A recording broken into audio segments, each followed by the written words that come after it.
Why is Python's hash -1 not equal -1?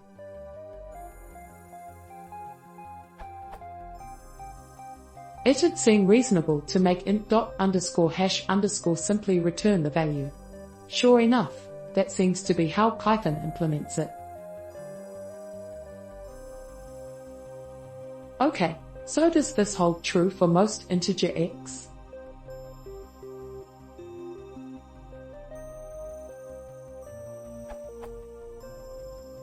Huh. Why is -1 the exception to this rule?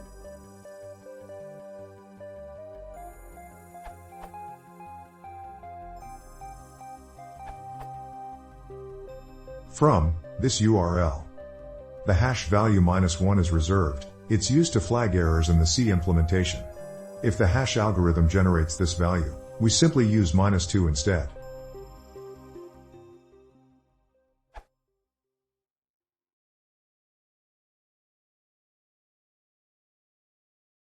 If you want to see more, please consider subscribing.